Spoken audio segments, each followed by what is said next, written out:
Tomorrow you'll be taking your first quiz over factoring. So what exactly will be on the quiz and what exactly do you need to study? Well, the first thing you need to know is the way that we learned this was in order and in baby steps. So when you start studying or when you start taking the quiz, the very first thing you need to do is you need to always look for the greatest common factor.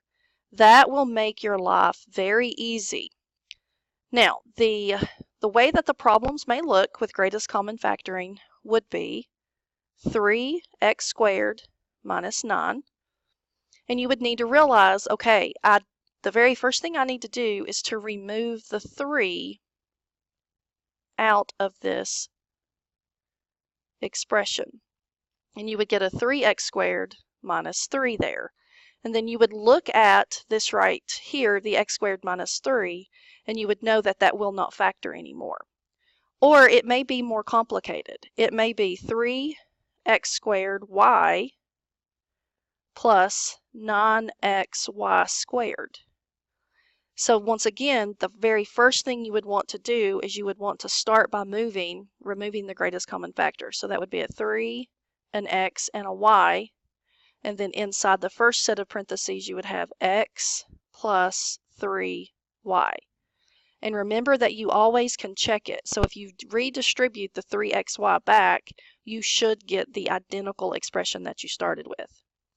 Now, with trinomials, normally removing the greatest common factor will make your life easier because it will be reducing the problem.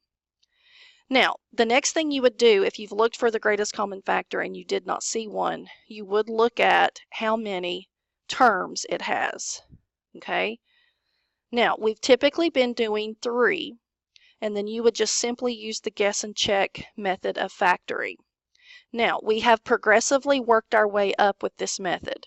We started when a was 1, then we did when a is prime, then we did when a is not prime. Now remember, for this, you simply use your graphic organizer.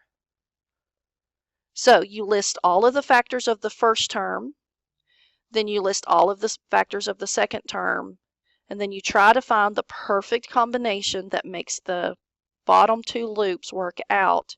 And if you will use the graphic organizer, everything should be able to check out. Now, we did talk about 2 special cases. We talked about the perfect square trinomial and difference of squares.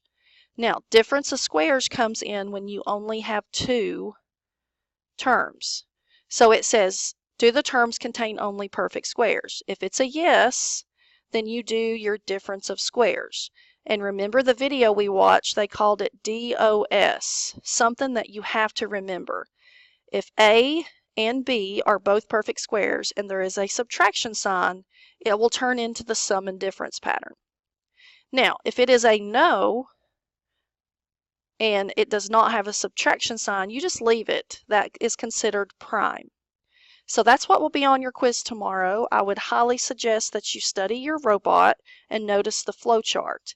Now, after this quiz, you can see that there's more pieces to the robot. We have still not talked about this, and that will be our next lessons.